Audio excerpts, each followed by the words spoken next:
Howdy howdy and welcome back to Gale FFTCG. I'm Serah, your host, and today we'll be looking at the Heroic Firewind Rebels list that topped the Heroic Side event at Crazy Regionals 2022. It was only a 4-man event. Unfortunately, time constraints and things caught up with people, but we were still able to have a good event, and this deck won by an absolute landslide. It did such a good job that I figured it would be worth showing you kind of how the deck's built, what some of its synergies are, and kind of how this deck did so well and what areas it can maybe improve upon.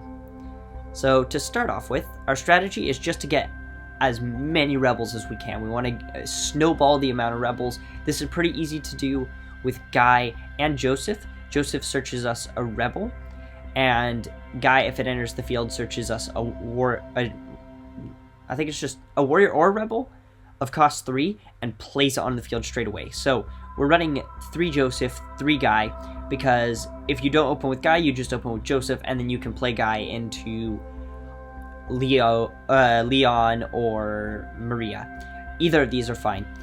We want to stop our opponent from casting summons and kind of protect these 3 vital forwards. They are very important to our game plan, and we don't want to lose them if we can afford to. However, General Leo is great in this deck for reasons that we'll get onto a little bit later. And our goal is just to create a large board and go for game. That's why we have Van. Van just kind of spills out a lot of forwards, especially in the late game. If our opponent manages to rush us down, get us to damage 5, we play this, we dump 2 3-drop bodies on the field, and it's really, really strong.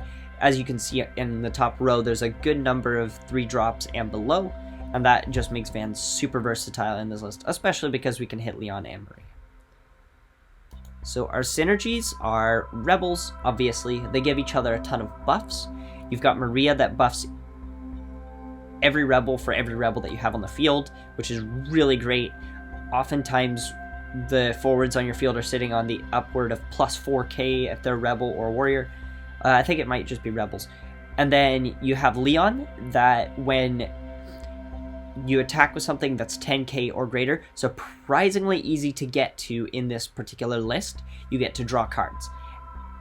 The other thing that's worth noting, if your opponent decides to go into their heroic being 3 Amaterasu, you can have the Maria reduce the damage done to things by 2k. I think it's just rebels as well. And that's really, really strong. The ability to just negate the damage on an Amaterasu, even if it stopped your auto ability, is just massive, and it's super important in this list.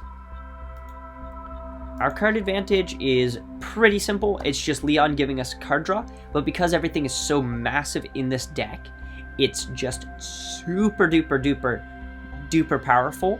And as long as you stick this down, even if Leon is not attacking, if Guy is attacking, Maria's attacking, whoever, you are pretty much just winning, and we use Lease to also buff that as well. In our removal category, we have quite a bit of removal. I didn't think about it, but when I was sitting on the other side of the table, I realized just how much removal I'd actually put into the list, and it's super powerful. We've got Zidane, who is our heroic of choice. Zidane removes threats before they happen. When it enters the field, we just search our opponent's hand and then discard whatever we want. Really important in this, especially because we only have 3 heroics. Getting rid of one of those is very important. We have Death Gaze, being a budget Typhon.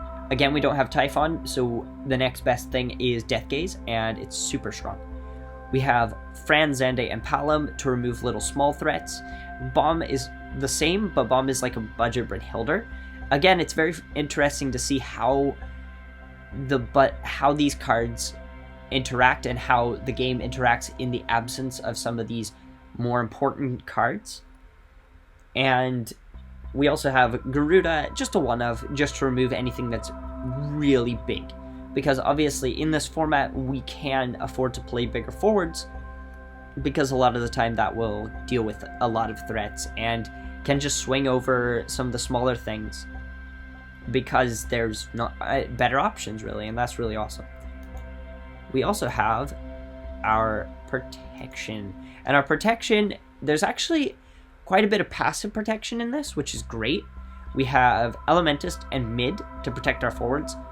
Mid is a one of just because you don't obviously want to play it multiple times. You really want to play it once and stop your opponent from doing anything. Having back attack is cool. You can use it in your kind of opponent's, at the end of their turn, you cast this and you just go, okay, I have a forward that can swing, I can buff something, I can protect things. Elementus does a similar job as well. Now, just to go over some of the little niche things about this list that I just really love.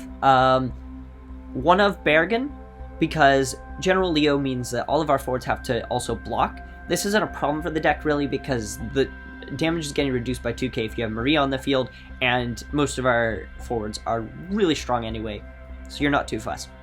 But Bergen is a nice little tiny, yeah, it's just a nice little addition that if somehow you don't have your Maria, you just go, okay, I'm going to block with Bergen, and when he blocks, he deals 8k to something. So General Leo forces you to block, Bergen blocks, and then deals an 8k to something else. It might be 7. But it deals damage, and it can potentially kill something. And that's really important. It also is just a good swing as well, because it has to block. You do have to only fire CP for it, but we're not too fussed. We can get off the van if we need.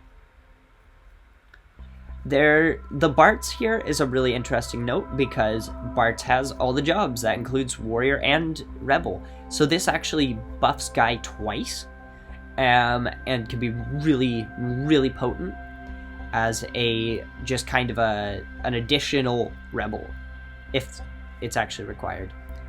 We also have the backup engine, which it's worth noting that Nordstalin is only a rare, and absolutely can still be run in this list. It's really great to have Nordstalin to be able to search Lilty and Fiona and Waltrill. There's a lot of cool stuff here.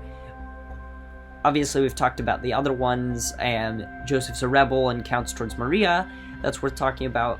We're running one White Mage. There's not a lot of graveyard recursion in this particular format, but it helps snipe out some of the stuff that our opponent might want to do. But other than that, there isn't much more to say about the list. Thank you so much for watching. Let me know in the comments what you think could maybe get added to this list, what you would put in, what you might take out.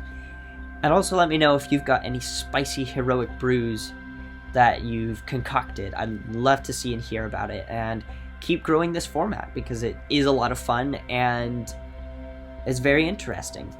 Keep an eye out for all of the Opus 16 spoilers. There's a lot of cool stuff in there as well that I've already seen, that I'm already looking at building some decks around, and those will probably come out in the next probably couple months after launch.